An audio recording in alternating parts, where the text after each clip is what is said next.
Tonight, as you fall asleep, carry with you the sweet echoes of Joseph's story, a story of dreams and destiny, of sorrow turned to joy, of separation turned to reunion, and above all, of God's unending faithfulness. Let those echoes lull you into deep restorative slumber.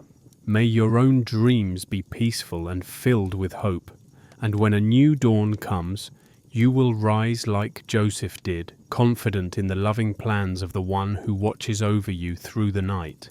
Sleep now in peace, wrapped in the tender care of the Almighty, and know that just as God was with Joseph, He is with you, now and always.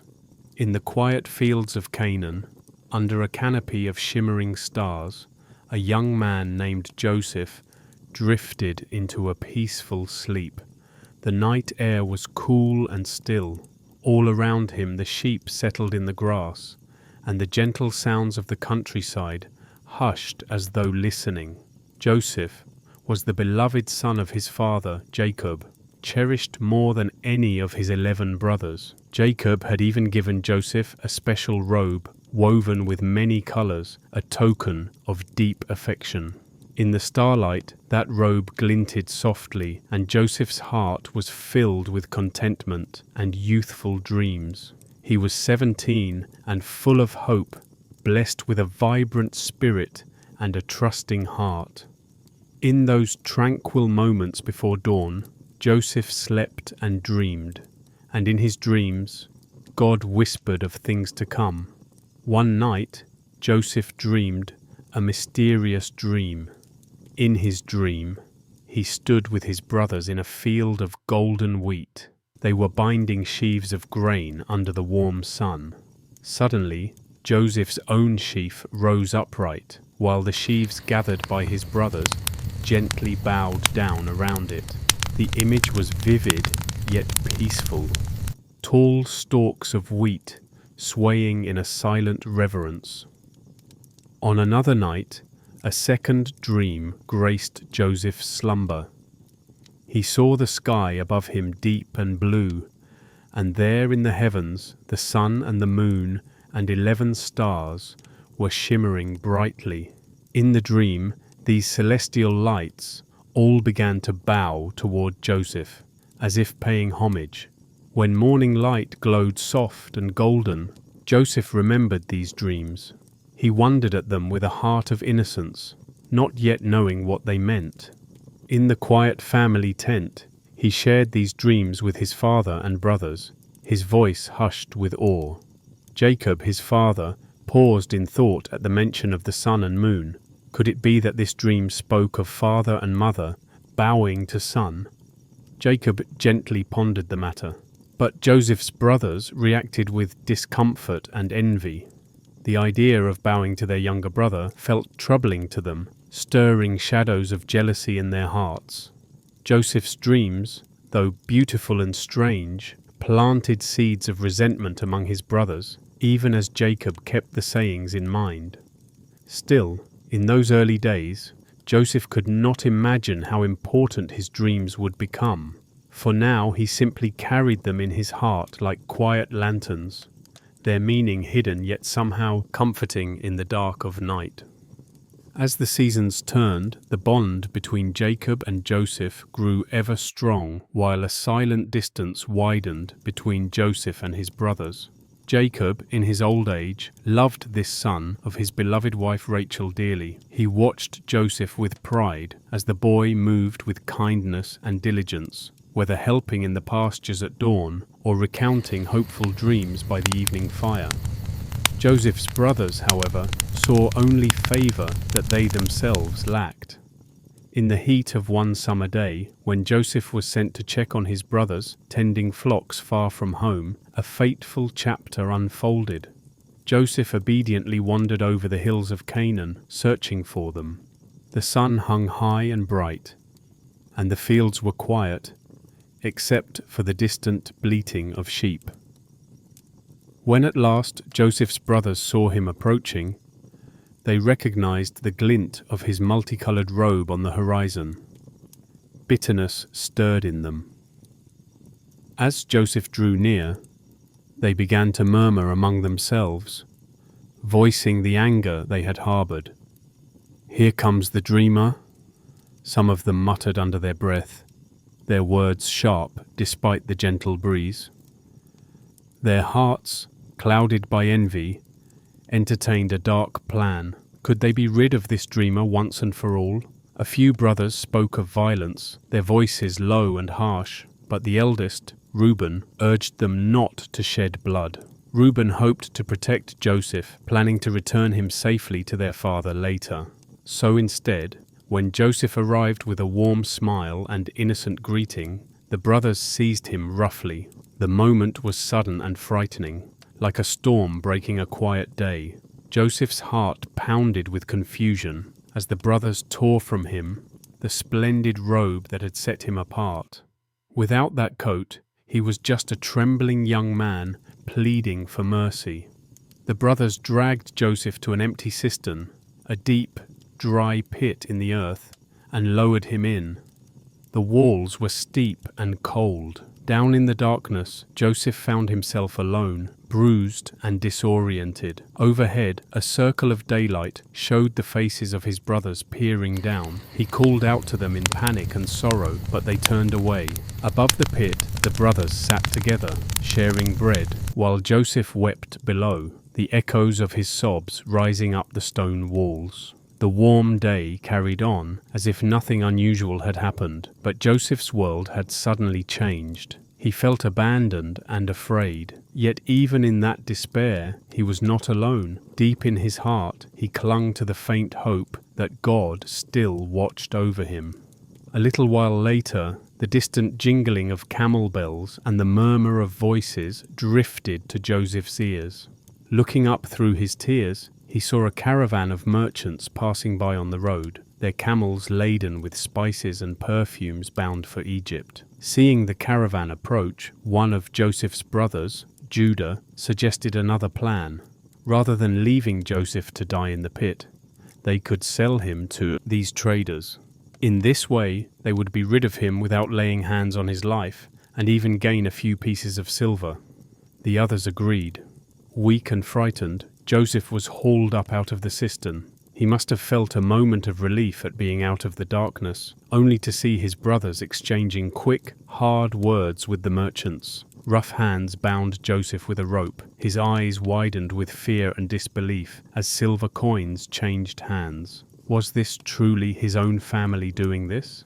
Before he could fully grasp it, Joseph was led away, stumbling behind the merchants' camels. His brothers watched in silence as the caravan carried Joseph off toward the horizon until the familiar figure of their brother vanished in swirling dust.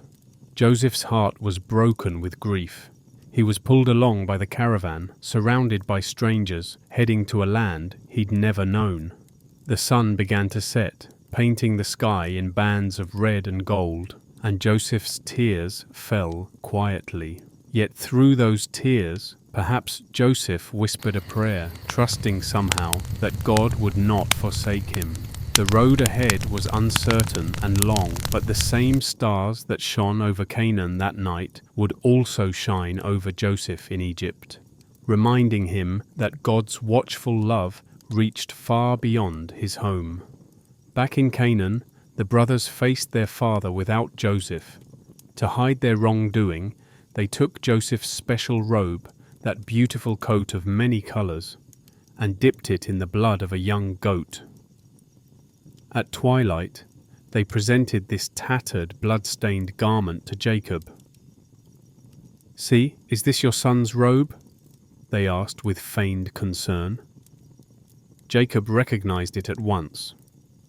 He clutched the torn fabric and knew deep in his soul what he thought had happened.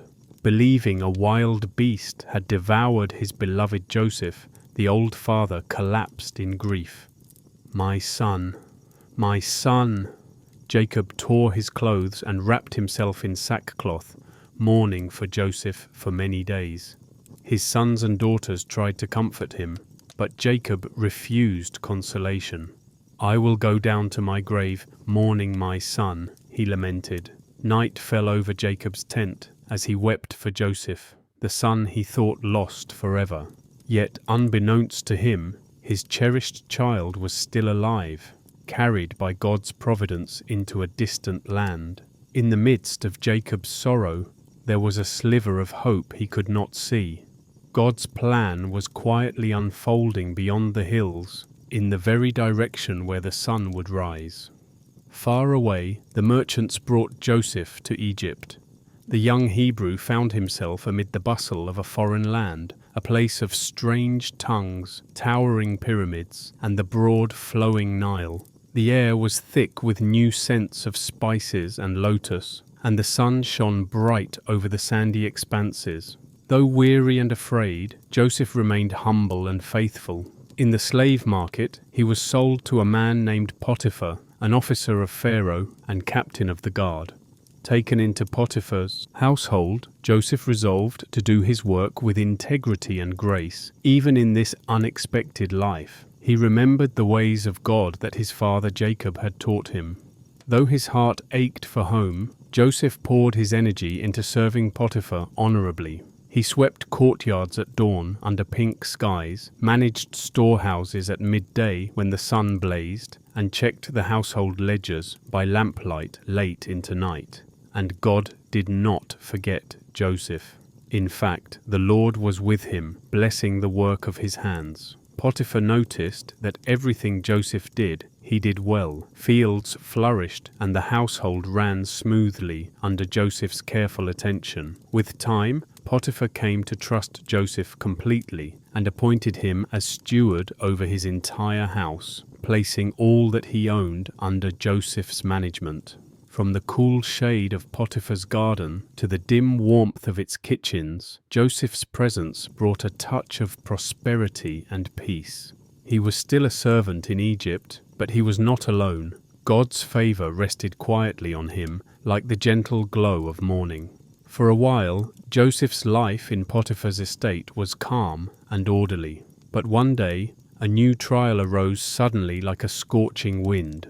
Potiphar's wife, noticing Joseph's handsome form and trusting nature, attempted to draw him into betraying his master's trust. Day after day, she approached Joseph with honeyed words when the household was quiet. Yet Joseph, remembering God's goodness and his duty, steadfastly refused her advances. He told her he could not wound his master's honor or sin against God.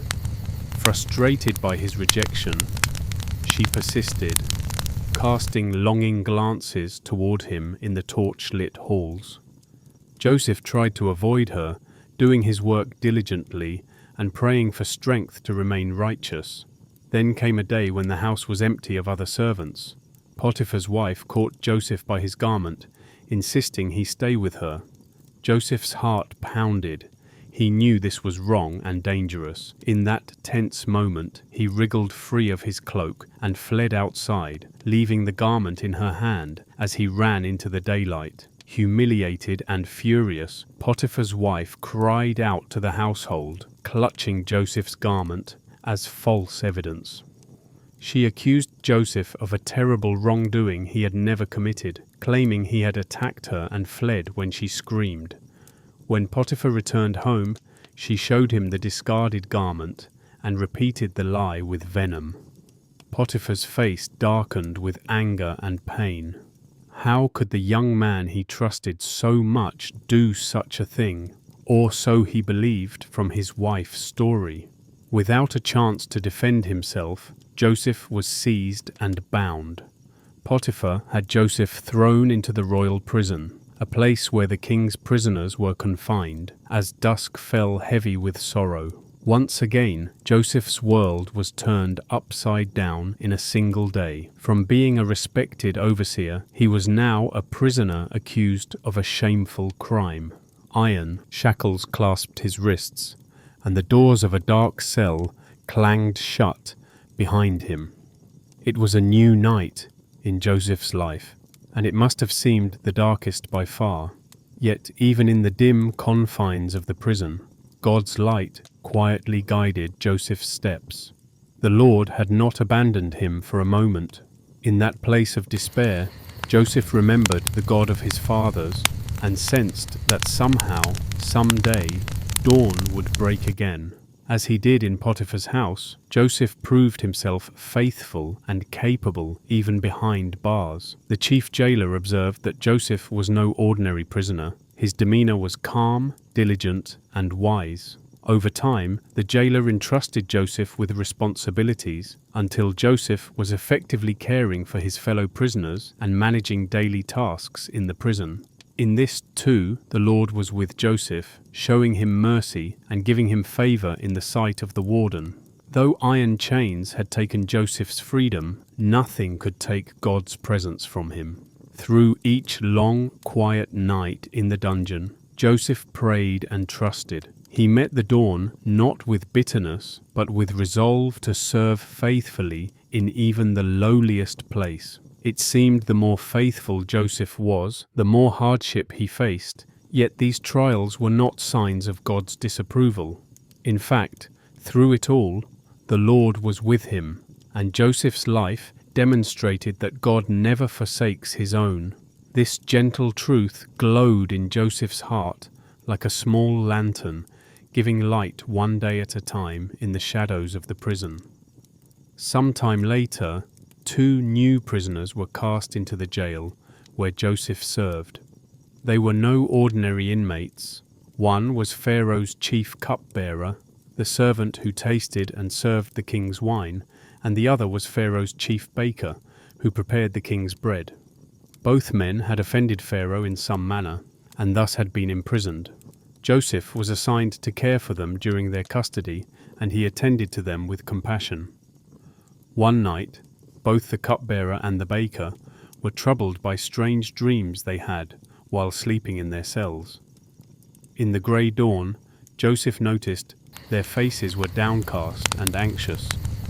Gently he asked, "Why do you look so sad today?"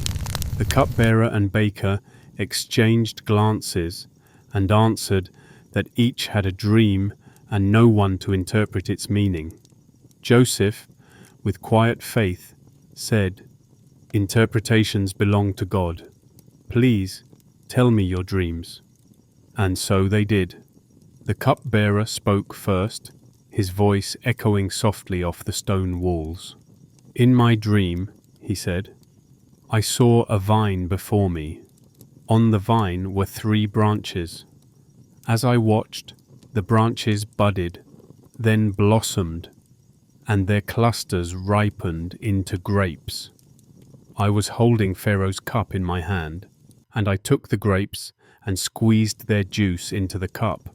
Then I placed the cup in Pharaoh's hand." As the cupbearer finished, a calm fell in the cell. Joseph closed his eyes for a moment, listening for God's guidance, and then opened them with a kind smile. With God-given insight, Joseph gently explained the dream's meaning. He told the cupbearer, "The 3 branches are 3 days. In 3 days, Pharaoh will lift up your head and restore you to your position. You will put Pharaoh's cup in his hand just as you used to do when you were his cupbearer." The cupbearer's eyes began to shine with hope. Joseph then added a personal plea, his voice earnest yet hopeful. "When you are free and it is well with you, please remember me. Show me kindness and mention me to Pharaoh, so I might be released from this place. For I was taken from my homeland by force, and I have done nothing to deserve being put in this dungeon." The cupbearer nodded, grateful and full of promise to remember Joseph. When the chief baker saw that the interpretation for the cupbearer was good, he found courage to speak of his own dream. The baker described, "In my dream, there were 3 baskets of white bread on my head. In the top basket were all kinds of baked goods for Pharaoh, but the birds were eating them out of the basket on my head." He fell silent, nervous to hear what this vision might mean. Joseph regarded him kindly, and though the interpretation that came to Joseph's heart was not joyful, he spoke the truth with compassion. "The 3 baskets are 3 days," Joseph said quietly. "In 3 days, Pharaoh will also lift up your head, but from you, he will punish you, and you will not survive. and birds will eat your flesh." The baker's face fell as he absorbed these words. Joseph's heart was heavy at delivering this news, but he had learned to trust God's wisdom even when it was difficult. He offered the baker a silent look of sympathy. In that dim cell, 2 dreams had been revealed, one of restoration, one of judgment, and Joseph, the dreamer of Canaan, had become the gentle interpreter of Egypt's prison. On the 3rd day, which was Pharaoh's birthday, events unfolded just as God had shown Joseph. There was a great feast in the royal palace, with music and riches on display. In the midst of the celebrations, Pharaoh remembered the matters of his cupbearer and baker. He decreed justice upon them. The cupbearer was lifted out of prison and restored to his honored position, once again placing the golden cup into Pharaoh's hand, just as Joseph had said. But the baker was taken from his cell and met the grim fate Joseph had foreseen. Thus, the dreams came to pass precisely, like 2 paths diverging under the decree of heaven. In the following days, the cupbearer returned to his duties in Pharaoh's household. The noise and splendor of court life soon surrounded him, and in his joy he forgot Joseph. He did not mention the young Hebrew who remained languishing in the prison below palace grounds, despite Joseph's kindness and the plea to be remembered on wikipedia.org. And so Joseph stayed in the dim, stony confines for a time longer. Day after day, he faithfully performed his duties in the prison, quietly trusting that God's timing is perfect. Though the cupbearer forgot Joseph, God did not. Joseph's life continued to unfold according to a larger plan, even if for the moment the prison walls still hemmed him in. In those waiting years, Joseph learned ever more patience and deep reliance on the Lord, like a tree sinking its roots deeper during a drought. And above, the sun and moon cycled through their gentle rise and fall, counting the days of Joseph's confinement until the appointed time of his release would arrive. 2 full years drifted by, and Joseph remained in the shadows of the dungeon. But one night, far above Joseph's cell, Pharaoh, the king of Egypt, was troubled by his own pair of dreams. In the first, Pharaoh dreamed he stood by the great river Nile under a moonlit sky. Out of the river came 7 cows, sleek and fat, grazing among the reeds in the soft light. But then, behind them, 7 other cows emerged, ugly and thin, with sharp ribs protruding. These gaunt cows moved with eerie silence and devoured the 7 fat cows that had come before. Yet after eating them, they were just as thin and miserable as before, as if nothing could satisfy their hunger. Pharaoh awoke with a start, the images of the Nile and those cows lingering like a dark cloud on his mind. After some restless moments, he fell asleep again and dreamed a second time. In this dream, he saw 7 heads of grain, plump and good, growing on a single stalk, their kernels full and golden. Then, suddenly, 7 thin heads of grain, scorched by the east wind, sprouted up. These thin heads proceeded to swallow up the 7 healthy, full heads. Pharaoh awoke once more, his heart pounding. In the silence before dawn, Egypt's ruler sensed that these dreams carried an important message, but he did not know what it was. When morning came, Pharaoh's spirit was troubled. He called for all his magicians, wise men, and advisors. He recounted his dreams to them, the strange scenes of cows and grain, and asked for an interpretation. But none of the magicians or wise men of Egypt could explain the dreams. They offered guesses or kept silent, shaking their heads. Pharaoh grew agitated. The meaning of these nightly visions eluded them all, and yet it pressed on his mind with great urgency.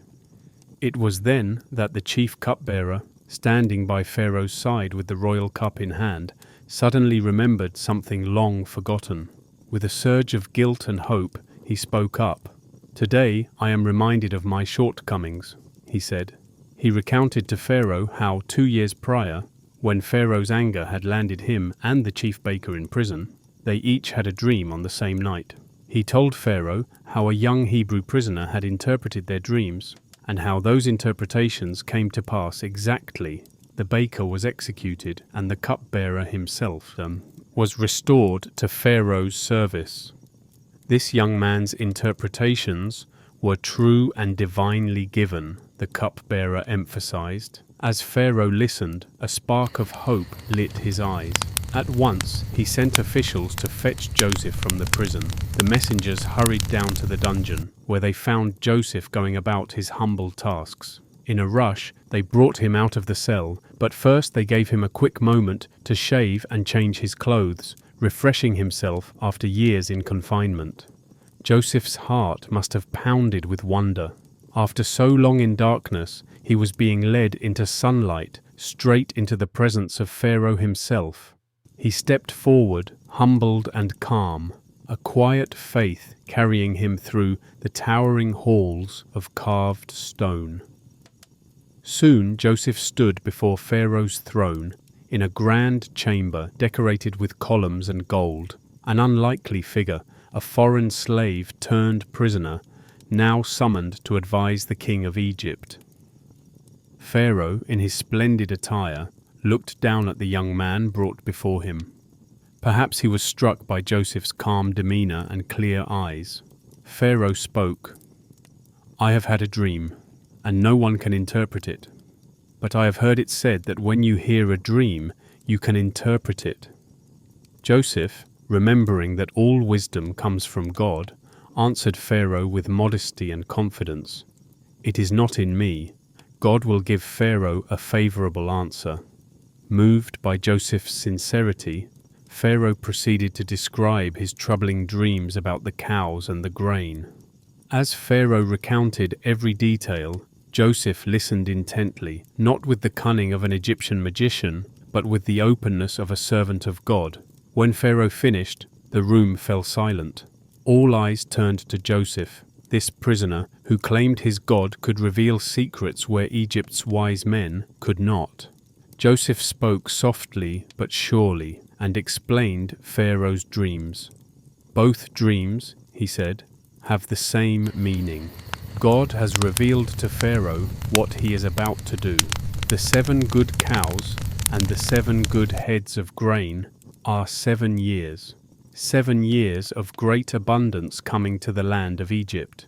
But the 7 thin, ugly cows that devoured the others, and the 7 worthless heads of grain, scorched by the east wind, are also 7 years. 7 years of famine that will follow. It will be so severe that all the abundance in Egypt will be forgotten, as the famine ravages the land."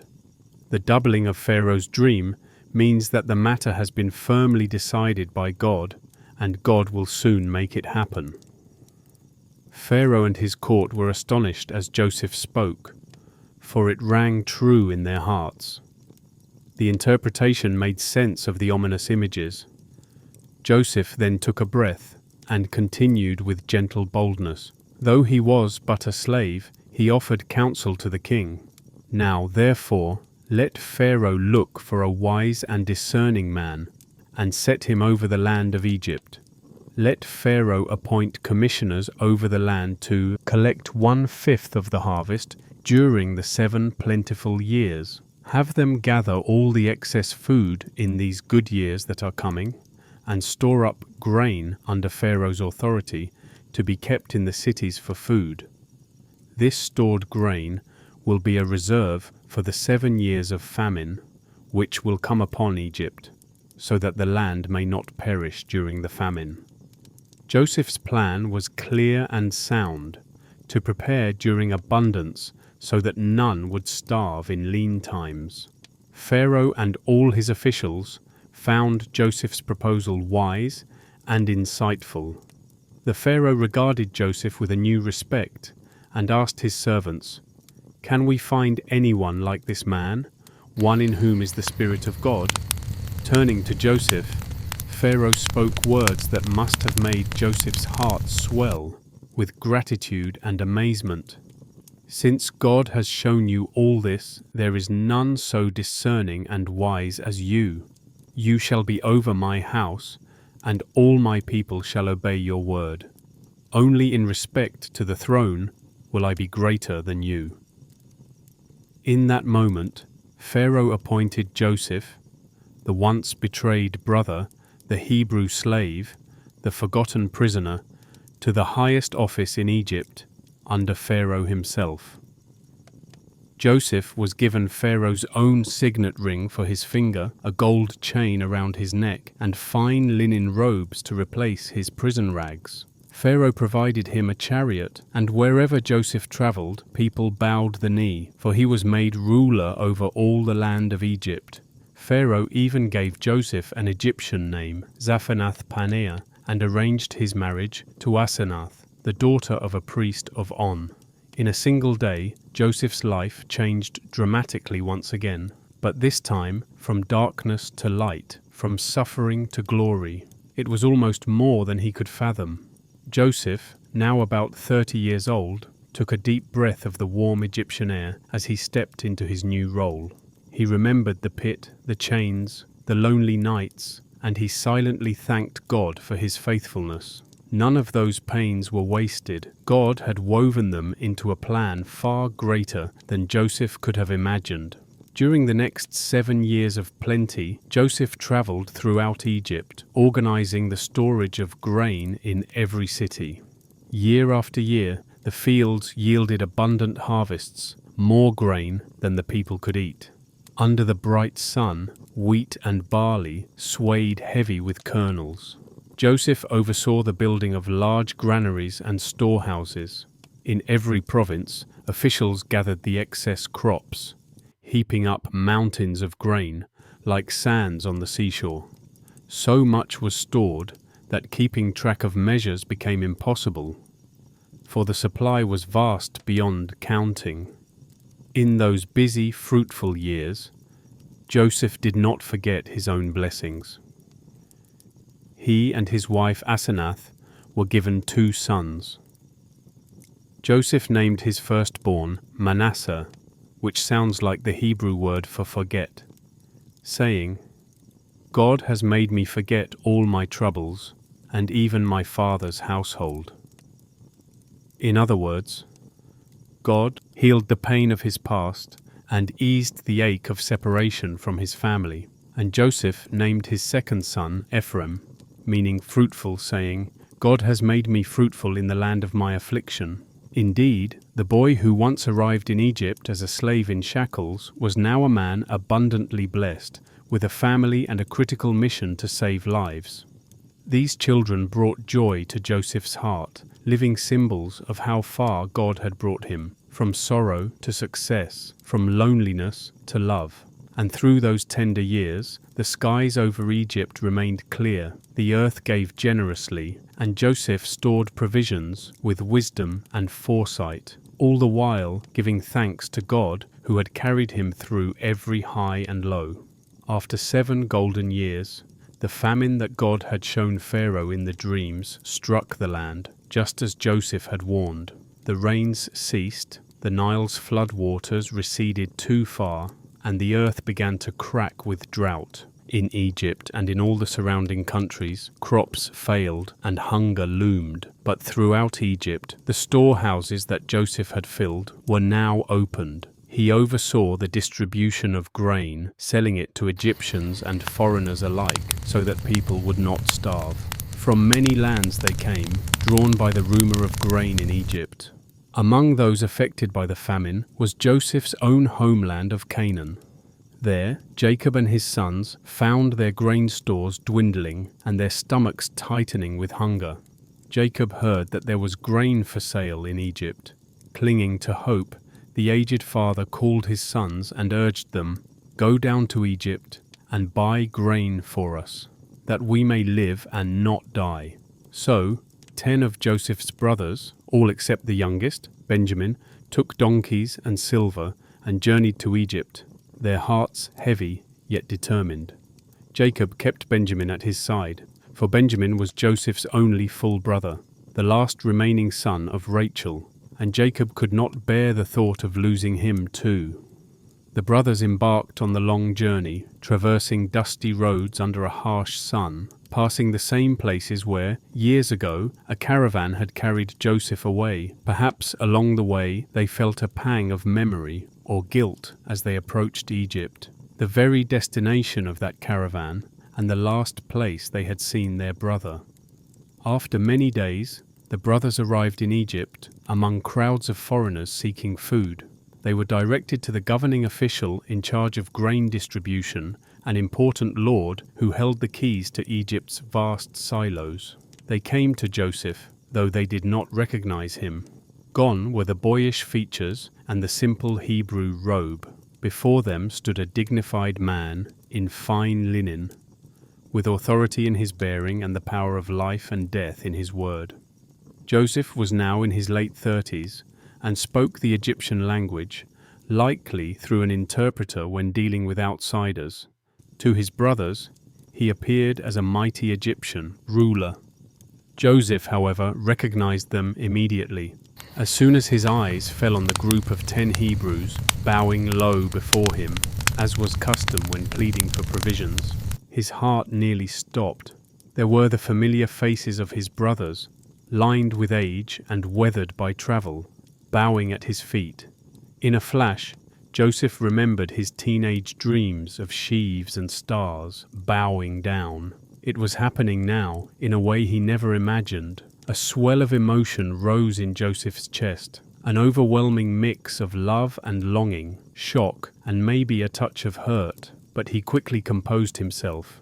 If he revealed his identity too soon, it could cause chaos, and he wondered in his heart whether his brothers had changed at all since the day they betrayed him. So Joseph chose to speak to them in the stern voice of an Egyptian lord. "Where do you come from?" Joseph demanded, using an interpreter to conceal that he understood their Hebrew tongue. The brothers answered respectfully, "We come from the land of Canaan to buy food." Joseph eyed them and replied brusquely, "I do not believe you. You are spies. You've come to see where our land is unprotected."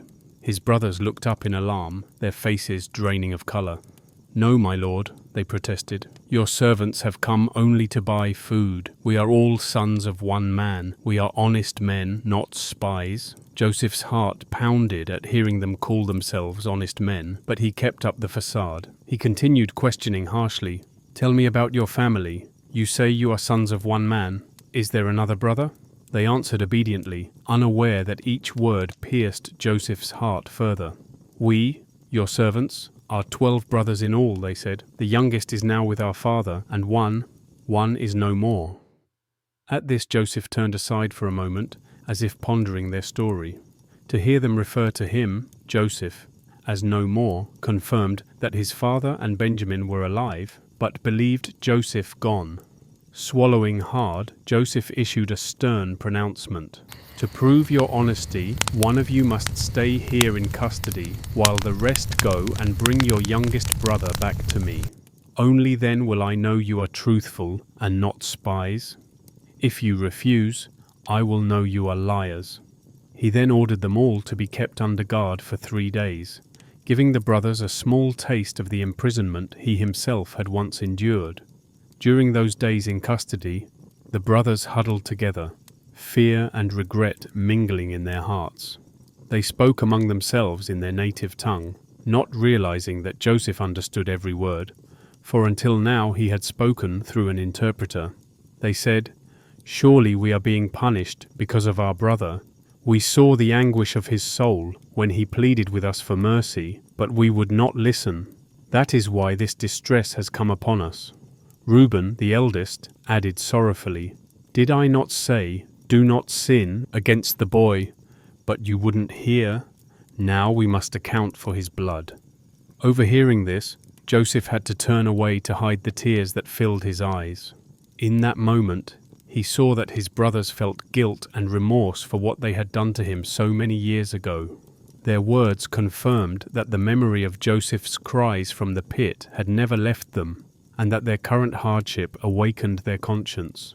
Joseph quietly slipped out, weeping in a private chamber where none could see his Egyptian facade falter.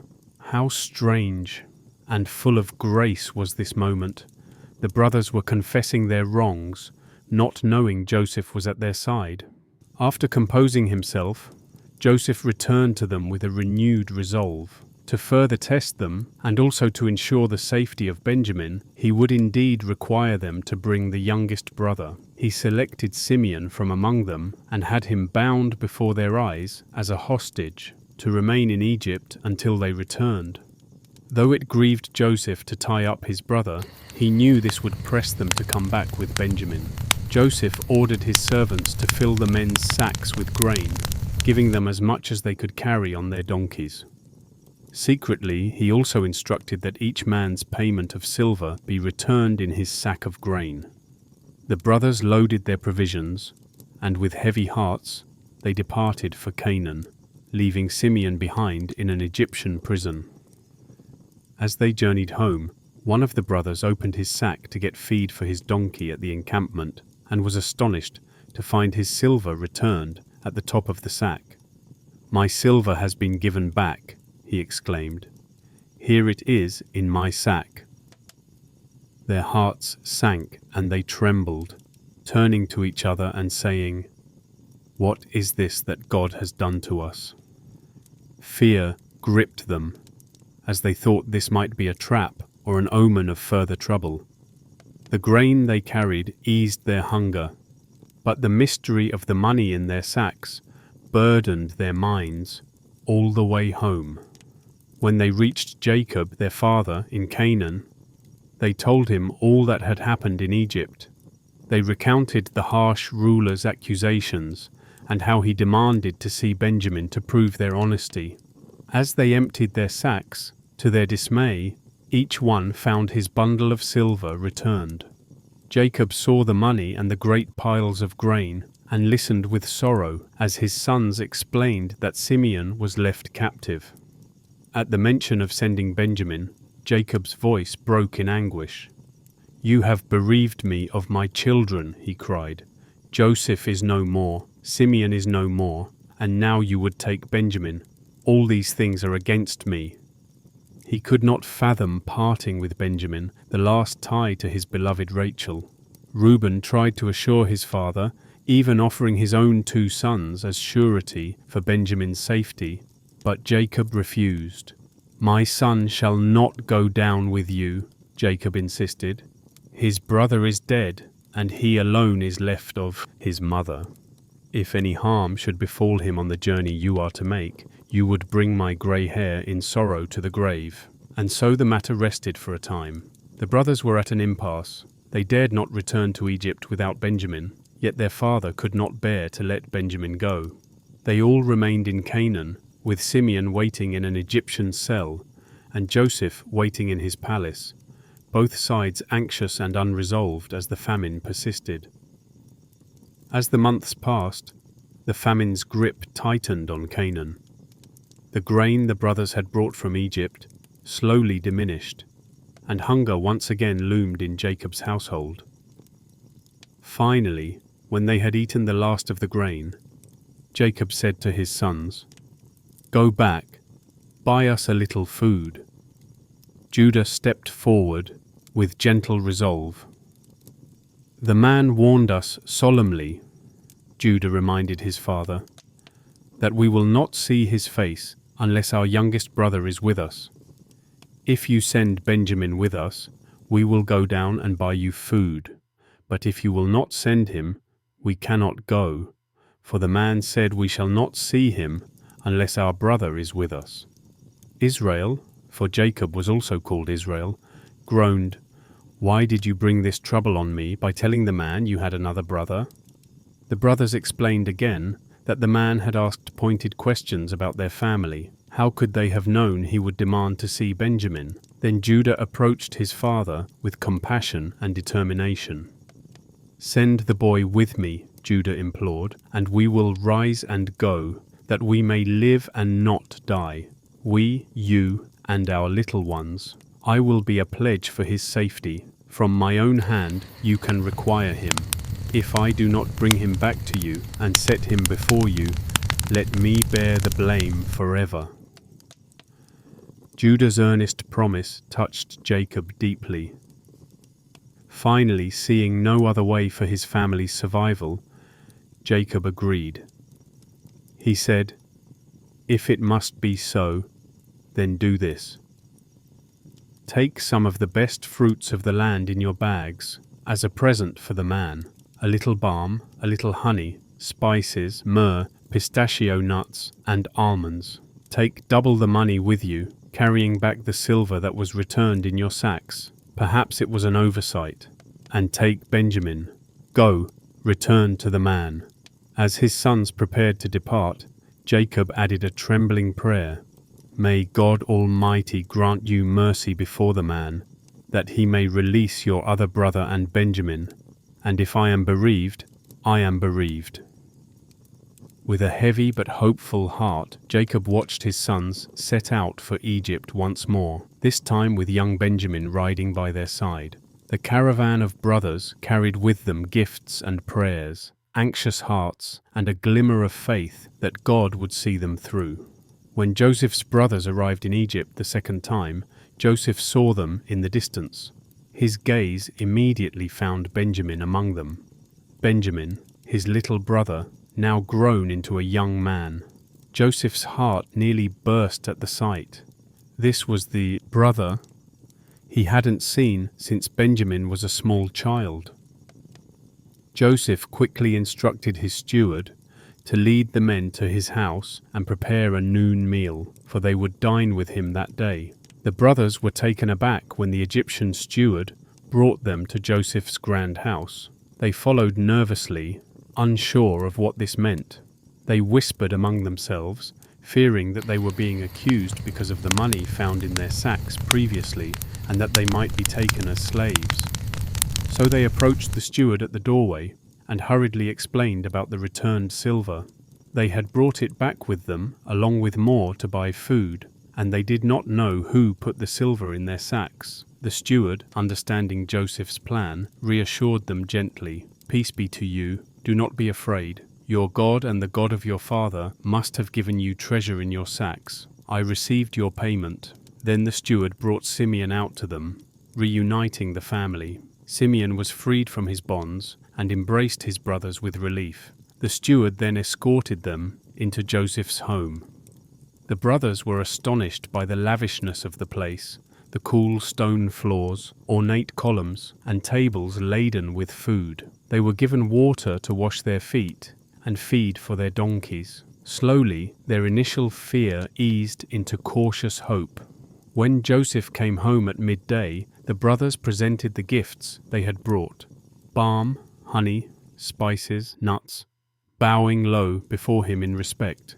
Joseph welcomed them, and his eyes immediately sought Benjamin. He spoke warmly, "Is this your youngest brother, the one you told me about?" And without waiting for an answer, Joseph's voice grew tender as he said to Benjamin, "God be gracious to you, my son." Seeing Benjamin's face, so much like their mother Rachel's, and hearing his voice, was almost more than Joseph could bear without revealing himself. Overwhelmed by deep affection, Joseph hurried out of the room and found a private chamber where he wept. The joy and pain of that moment flowed from his eyes. Joy that Benjamin was alive and well, pain for the lost years, and the ongoing deception. He muffled his sobs so as not to be heard, and after a short time, he washed his face and composed himself again. Returning to his brothers, Joseph ordered the meal to be served. By Egyptian custom, Joseph ate at his own table, his Egyptian staff at another, and Joseph's Hebrew brothers were seated separately, for Egyptians did not eat with Hebrews. To the brothers' surprise, they found themselves seated in front of their meal in the exact order of their birth, from the eldest Reuben to the youngest Benjamin. They looked at each other in astonishment. How could the Egyptian lord know the birth order of Jacob's sons? They could only whisper in wonder. Joseph had to hide a smile, for he himself had arranged this little sign to stir their minds. The meal was abundant and fragrant. Joseph took special delight in sending portions from his own table to his guests, and he sent an extra portion to Benjamin, 5 times as much as the others, as a quiet, loving gesture toward his full brother. The brothers feasted and drank freely in Joseph's house that day. Laughter slowly replaced their anxiety, and for the first time in a long while, Joseph and his brothers shared a moment of simple happiness together, albeit under the veil of Joseph's Egyptian identity. For Joseph, it must have been a precious glimpse of what could be. His family reunited, sitting around one table, hearts at peace. As dawn broke the next day, the brothers prepared to depart with their sacks full of grain and hearts considerably lighter. Joseph, however, had one more test in mind, to see if his brothers' hearts had truly changed, especially how they would react if Benjamin's fate was in jeopardy. Before the brothers left, Joseph discreetly instructed his household steward, "Fill the men's sacks with as much food as they can carry, and put each man's silver on top of his sack. Then take my personal silver cup, the one I drink from, and place it in the mouth of the youngest one's sack, along with his payment for the grain." The steward did exactly as Joseph said. Unaware of this, the brothers bade farewell and set off from the city at first light, feeling hopeful. But they had not gone far beyond the city walls, perhaps only a short distance out in the open country, when Joseph's steward caught up with them. He rode swiftly and stopped them, accusing them with an authoritative tone. "Stop! How could you repay good with evil?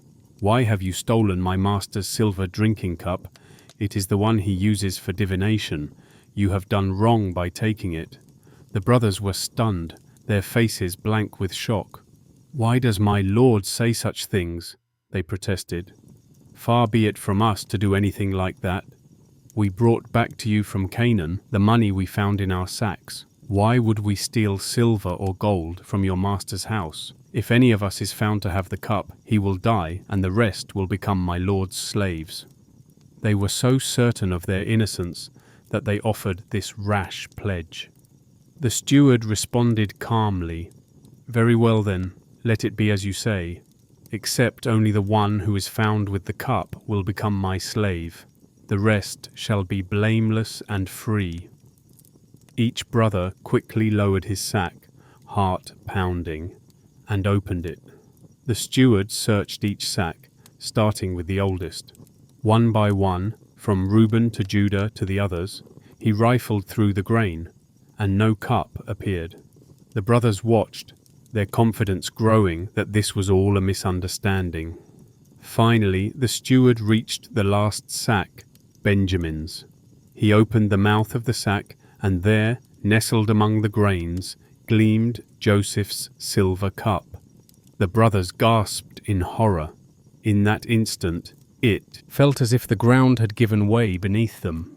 They tore their garments in anguish, for the very worst outcome had befallen them. The youngest, their father's dearest, stood accused of theft. With heavy dread, the brothers returned to the city under guard, and were brought once more to Joseph's house. Joseph was still there, awaiting their return.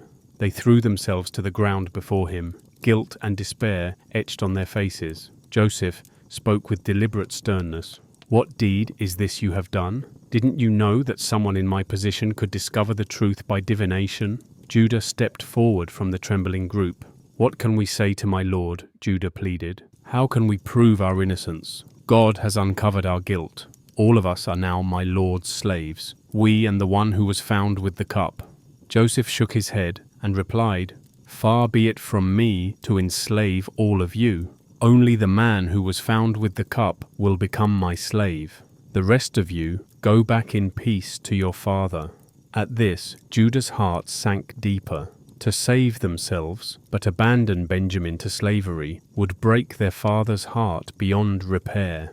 It was a choice they could not make. In that critical moment, Judah found courage fueled by love. He approached Joseph closely and said, "Please, my lord, let your servant speak a word to you. Do not be angry with your servant, though you are equal to Pharaoh himself." Joseph remained silent, listening intently as Judah continued. Judah recounted their prior visit, how Joseph had asked about their family, and especially the youngest brother. Judah explained how their father had been reluctant to send Benjamin because he was the only son of his mother left, since the other brother, Joseph, had been lost. Judah painted a poignant picture of Jacob's deep love for Benjamin. "My father's life is bound up in the boy's life. If he sees that the boy is not with us, he will die. We, your servants, will have brought our father's grey head down to the grave in sorrow." Joseph's eyes began to glisten as Judah spoke, for he saw the genuine love and concern his brothers now had for their father and for Benjamin. Judah then humbly offered himself, "Now, therefore, please let your servant remain here as my lord's slave in place of the boy, and let the boy return home with his brothers. How can I go back to my father if the boy is not with me? I cannot bear to see the sorrow that would overtake my father." All the brothers stood together, willing to share Benjamin's fate or secure his freedom at the cost of their own. This was a transforming moment. Years ago, they had been willing to sell their father's favorite son for money, but now they were ready to sacrifice themselves to protect the youngest and spare their father grief. Their hearts had indeed changed, softened by repentance and bound by family love. Joseph could contain himself no longer. The tests, the disguises, the long-held composure, all of it gave way in a rush of emotion. He saw before him not the cruel siblings of his youth, but humbled, caring brothers who truly loved their father and Benjamin. Joseph's eyes filled with tears, and he cried out for everyone except his brothers to leave the room. His Egyptian attendants quickly exited, leaving Joseph alone with his brothers. His chest heaved with sobs that he could not suppress, and he wept aloud, so loudly that those outside in the hall could hear his cries echoing. The brothers stood bewildered and shaken, not understanding what was happening. Then Joseph spoke to them in their own Hebrew tongue through his tears. "I am Joseph. Is my father still alive?" The brothers were stunned into silence. They could not even speak, for his words were beyond belief. They stared at him, this Egyptian lord who now claimed to be Joseph, their brother. They saw the tears streaming down his face and recognized features they thought belonged to a long-dead boy. Fear and shock rooted them to the spot, and they drew back, trembling at the realization that this was indeed Joseph, the one they had wronged so terribly. What would he do to them? Sorrow and love shone together in Joseph's eyes as he looked at his brothers. These were the same brothers who had thrown him into a pit, yet he loved them still. Softly he said, "Come closer to me." They inched forward, uncertain. Joseph continued, "I am Joseph, your brother, whom you sold into Egypt. But do not be distressed or angry with yourselves for selling me, because it was to save lives that God sent me ahead of you." At these compassionate words, the brothers began to weep. The knot of fear in their chest began to loosen, replaced by amazement at Joseph's kindness. Joseph spoke on, gently explaining the providence they could not have seen. "For 2 years now there has been famine in the land, and for 5 more years there will be neither ploughing nor harvest. But God sent me ahead of you to preserve for you a remnant on earth, and to save your lives by a great deliverance. It was not you who sent me here, but God. He made me father to Pharaoh, lord of his entire household and ruler of all Egypt. So hurry back to my father and tell him, 'Your son Joseph says, God has made me lord of all Egypt. Come down to me, do not delay. You shall live in the land of Goshen and be near me. You, your children and grandchildren, your flocks and herds, and all you have. I will provide for you there, for 5 more years of famine are still to come. Otherwise, you and your household will come to poverty." Joseph then looked each of his brothers in the eyes, his voice trembling with love. You can see for yourselves, and so can my brother Benjamin, that it is really I who am speaking to you." Then Joseph, overflowing with emotion, embraced his brother Benjamin first. He threw his arms around Benjamin's neck, and Benjamin clung to him, and they wept together. Benjamin's tears were of pure joy and astonishment. Joseph's tears carried the release of 20 years of longing. After that, Joseph kissed each of his brothers and wept upon them as well, Reuben, Judah, Levi, and all the others. And as Joseph embraced them one by one, the brothers truly reconciled. For a long while they all stood together, weeping tears of repentance, relief, and joy. The room that had moments before been tense with fear was now warm with love and forgiveness. Joseph's forgiveness was sincere and full. He held no bitterness. In those sacred moments, the wounds of the past were being healed by love and grace. Gradually, the tears gave way to relieved laughter and soft conversation. The brothers began to talk freely with Joseph, marveling at how this Egyptian governor was truly their long-lost brother. They spoke of their father Jacob and how Joseph had been the light of his life.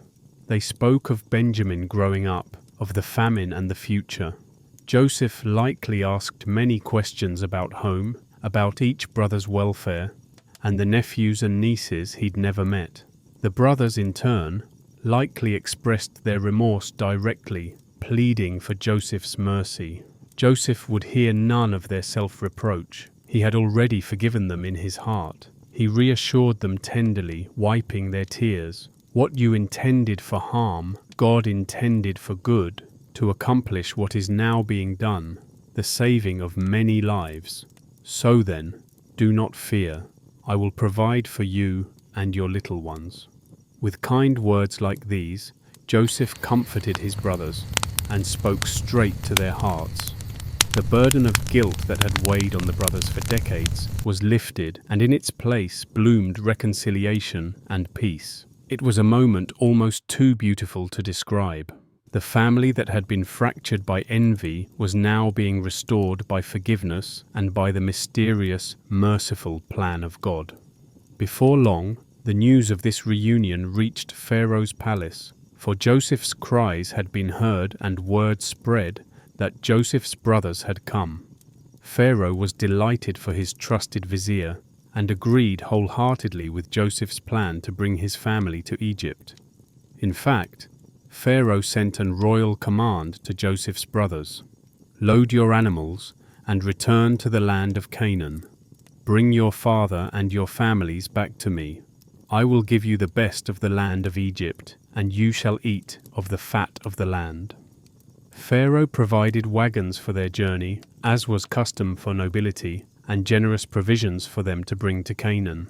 Joseph, with a full heart, gave each of his brothers a set of fine new clothing. To Benjamin he gave even more, 5 sets of clothes and 300 pieces of silver, a gesture of special love. Joseph also packed numerous gifts and supplies for his father, 10 donkeys loaded with the best Egyptian goods and 10 female donkeys loaded with grain, bread and other foods for the journey. The time came for the brothers to depart Egypt and return to Canaan to fetch Jacob. It was a far different departure than the fearful one after their first visit. Joseph embraced each brother once more. With a smile he sent them off and gently teased, "Do not quarrel on the way." Thus they set out, wagons creaking under the weight of Egypt's bounty, hearts racing with excitement to tell their father the unbelievable news: Joseph is alive. Meanwhile, back in Canaan, old Jacob sat in the dimming afternoon light by his tent, living each day in the shadow of grief and famine. His sons had been gone for weeks, and his heart likely paced between hope and dread. One evening, as the sun cast long shadows on the dry ground, Jacob looked out and saw a caravan approaching. Could it be his sons returning? As they drew nearer, he saw the unusual sight of Egyptian wagons and heavily laden donkeys. The brothers came rushing to their father's tent, with an excitement Jacob had not seen in years. Breathless, they exclaimed, "Father, Joseph is still alive. In fact, He is ruler of all Egypt." Jacob was so stunned, he felt his heart stop for a moment. He could not believe what he heard. It was too fantastical, too good. The sons repeated the news, each adding details. Joseph was the governor who had spoken harshly to them. Joseph revealed himself. Joseph forgave them. Joseph sent these wagons for him. Jacob's aged eyes widened as he looked at the evidence before him. The wagons from Egypt, the piles of grain and goods, the fine garments, and the unmistakable joy on his sons' faces. Slowly, the truth dawned on him, and Jacob's spirit revived. "My son Joseph is alive. I will go and see him before I die," Israel cried, and tears of incredulous joy brimmed in his eyes. In that instant, the heavy cloak of sorrow that Jacob had worn for 22 years fell away, replaced by hope and anticipation. Without delay, Jacob prepared for the journey to Egypt. Though he was old at 130 years, love and longing propelled him forward. He gathered his children and grandchildren, his flocks and herds, and all his household. They set out in the wagons Pharaoh provided, leaving the land of Canaan behind. At Beersheba, Jacob paused to offer sacrifices to God, the God of his father Isaac. In a vision at night, God spoke to Jacob, saying, "Jacob, Jacob, I am God, the God of your father. Do not be afraid to go down to Egypt, for there I will make of you a great nation. I will go down with you to Egypt, and I will surely bring you back again, and Joseph's own hand will close your eyes." These divine words comforted Jacob's heart. With God's assurance, he resumed the journey with peace. The caravan entered Egypt, and Jacob sent Judah ahead to get directions to Goshen, the region where Joseph wanted them to settle. Joseph could barely contain his excitement, knowing his father was near. He harnessed his chariot and raced out to meet Jacob on the road. And there, at long last, Joseph and Jacob came face to face. Joseph stepped down from his chariot and beheld the father he had not seen in over 2 decades, the face lined with age and tears of yearning. Jacob, leaning on his staff, saw his son, no longer a boy of 17, but a grown man of power and grace, with the same eyes he remembered. They fell upon each other's necks and embraced tightly, weeping for a long time. Jacob wept for joy and relief, feeling the warmth of his son's arms after years of cold absence. Joseph wept for the pure happiness of this moment and the ache of all the lost years. Finally, Jacob whispered through his tears, "Now I am ready to die, since I have seen your face and know that you are still alive." In that tender reunion, Jacob's last wish was fulfilled. He held his beloved Joseph once more. It was as if the pieces of Jacob's broken heart were mended in that single embrace. Not long after, Joseph brought his father and brothers to appear before Pharaoh himself. Despite his age and the foreign court surrounding him, Jacob stood with dignity. Pharaoh greeted this patriarch warmly, intrigued by the father of his remarkable vizier. When Pharaoh asked Jacob's age, Jacob answered that he was 130 years old and that his years had been few and difficult compared to those of his ancestors.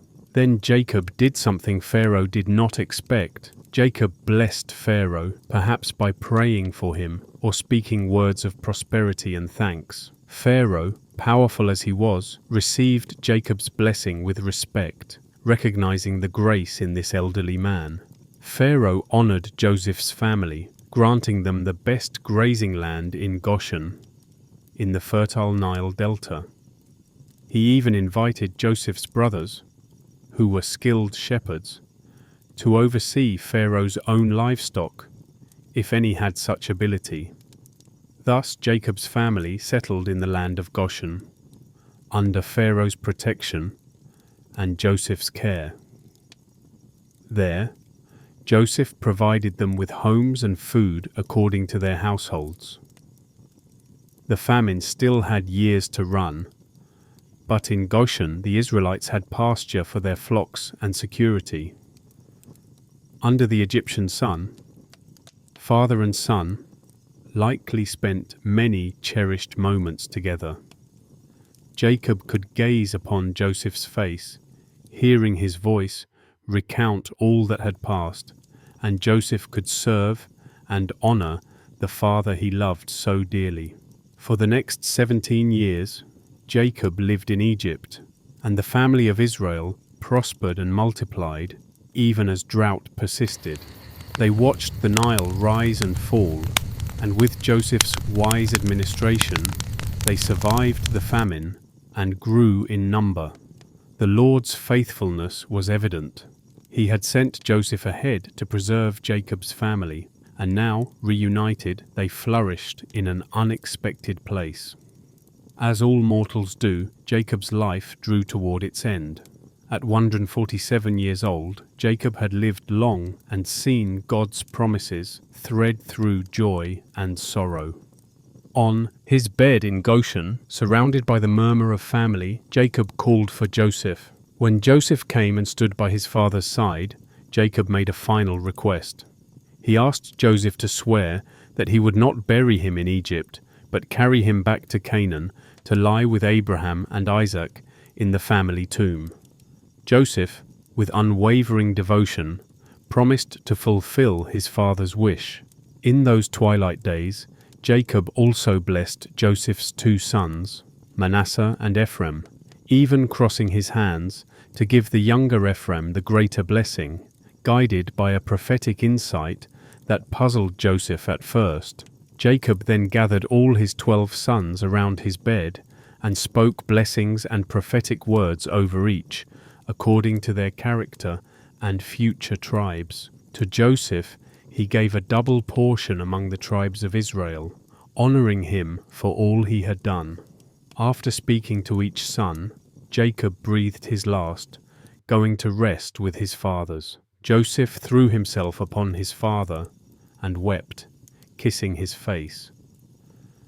Though it was Jacob's time, and Joseph had long expected it, the loss was deeply felt, and Joseph mourned his beloved father with tender grief. True to his oath, Joseph arranged a grand funeral. Jacob was embalmed in the Egyptian manner over 40 days, and all of Egypt mourned him for 70 days, a sign of how esteemed Joseph and his family had become. Then Joseph received Pharaoh's permission to accompany his father's body to Canaan. A great procession traveled to the land of Canaan. Joseph, all his brothers and their households, except the littlest children, and many Egyptian officials in chariots and on foot. They carried Jacob's body northward across deserts and rivers, back to the land God had promised to Abraham's descendants.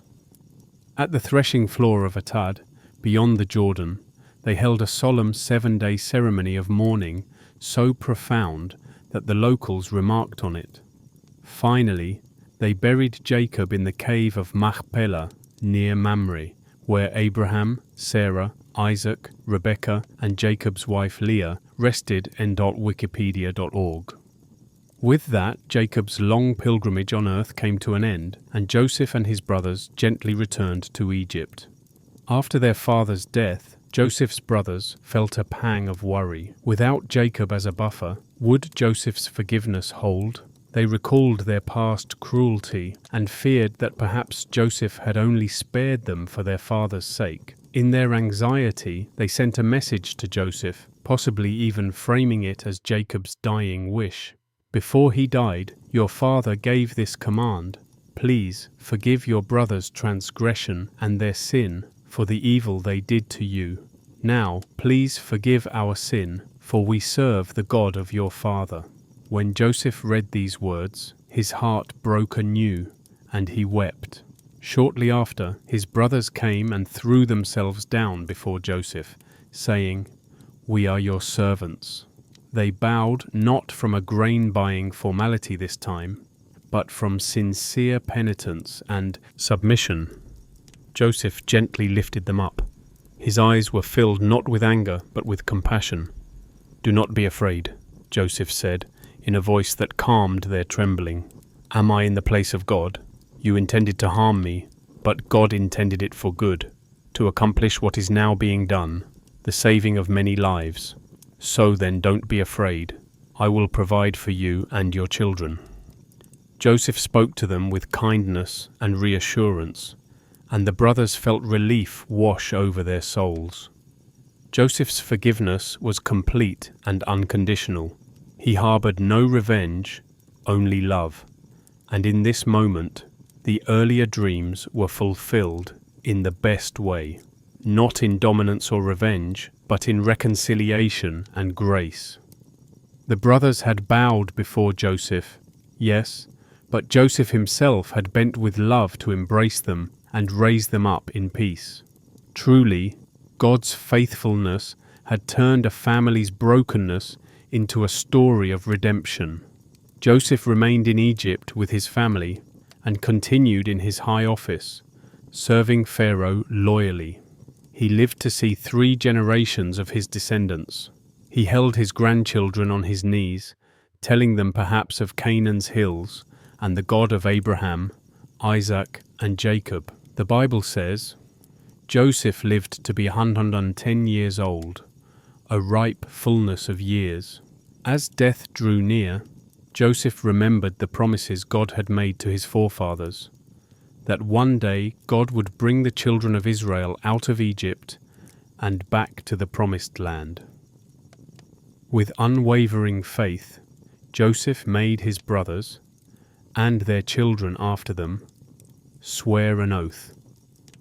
When God delivered them from Egypt, they must carry Joseph's bones with them back to Canaan.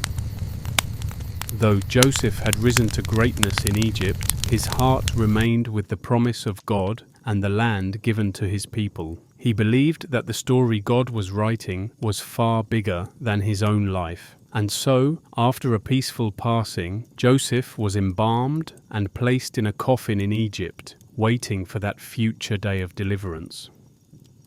Many years later, when the Israelites left Egypt during the Exodus, they would remember Joseph's wish and carry his bones, fulfilling his prophetic request as a testament that God's faithfulness endures through generations. And so the long journey of Joseph's life came to a gentle close, a life that began with dreams under the stars of Canaan and ended with honor under the sun of Egypt. Through every valley and every victory, God had been with Joseph, working all things for good. The betrayal that could have destroyed him instead became the path that saved nations. The slavery and imprisonment that could have broken his spirit instead refined his faith and character. Joseph learned humility and wisdom, and when elevated to power, he wielded it with mercy and justice. He forgave the unforgivable and trusted the unseen hand of God. In Joseph's story, we see a beautiful tapestry of God's providence, dark threads of sorrow woven in with golden strands of joy, all coming together in a design only the divine could create. Joseph himself summed it up to his brothers. What was meant for evil, God meant for good. As the years turned into centuries, the descendants of Jacob, the children of Israel, would recall Joseph's story to remind themselves of God's faithfulness in dire times. Fathers would tell it to sons during starry nights in the desert. Mothers would whisper it to daughters before sleep.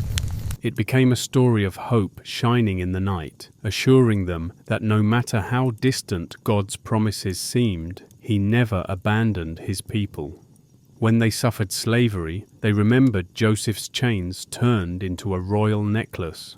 When they wandered in the wilderness, they carried Joseph's bones as a token that every promise God makes, He keeps. And generations later, when they settled in the promised land, Joseph's bones found their rest, just as he had believed. Now, dear listener, as this gentle story draws to its end, let your heart rest in the peace it brings. The life of Joseph teaches us that even in our darkest hours, we are cradled in the hands of a loving God who can turn our tears into the very waters that nourish new hope. Every night has its dawn, every winter its spring. Joseph's youthful dreams took years to be fulfilled, but they blossomed into something more profound than he first imagined. Not a triumph for ego, but a victory of forgiveness, love, and deliverance. In the stillness of this moment, think of how Joseph, through all his trials, held on to faith that God was with him. In the pit, in Potiphar's house, in prison, and in palace. That abiding presence gave him courage to face each day and compassion to forgive deep wrongs. And God's faithfulness to Joseph was just one chapter in a much larger story, a story that continues, a story that includes you and me, watched over by the same faithful God. So now, as you close your eyes, picture a starry sky over Egypt and Canaan, the same stars that saw Joseph's dreams and his destiny. Picture the soft light of dawn breaking after a long night, just as joy came after Joseph's long sorrows. In that gentle light, all is calm and all is well. Joseph's journey, with its valleys and peaks, assures us that we too can trust in the divine love that never fails. The same God who kept Joseph through betrayal and reunion watches over you through every rise and fall. Feel the comfort of that thought wrap around you like a many-colored coat, a gift from a Father who loves you. In this assurance, you can let go of your worries and rest. Let your breathing slow and your mind settle softly, like grain gathered safely into a storehouse. The beauty of God's faithfulness is that He weaves something good even out of what was meant for harm. He brings reconciliation out of conflict, and He never leaves us alone in our trials. Tonight, the story of Joseph whispers that promise to your heart. You are not alone, you are dearly loved, and a good purpose is being worked out even now. In this peaceful knowing, allow yourself to drift into sweet sleep.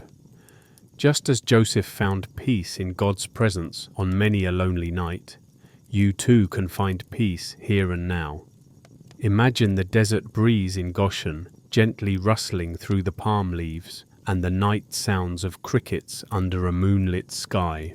Joseph's family is safe and together, laughter and the sound of lullabies echoing from their tents. All the family's hurts have been healed, and they are gathered under one roof in love. Joseph steps outside into the mild night and gazes at the stars. Perhaps he remembers that second dream of long ago, the stars bowing, and he smiles at how faithful God has been from the start. Above, the constellations shine steadily, as if heaven itself is pleased. Joseph breathes a prayer of thanks, his heart overflowing with contentment. He knows that whatever tomorrow brings, God will be there as He always was. With that comforting certainty, Joseph too retires for the night, his mind at ease.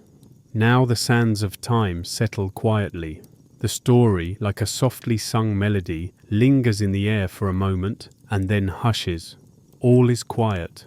As you lie here, let your burdens fall away. Feel the gentle weight of God's faithfulness covering you like a warm blanket.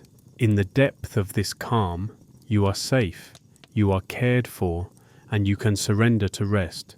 Let your last waking thought be one of trust, the same trust that sustained Joseph. In that trust, feel your heartbeat slowing, your body relaxing from head to toe. Your eyelids are heavy, and a pleasant drowsiness enfolds you. You are drifting now, floating on the reassurance that through every trial and every triumph, God is with you, working all things for good. Tonight, as you fall asleep, carry with you the sweet echoes of Joseph's story.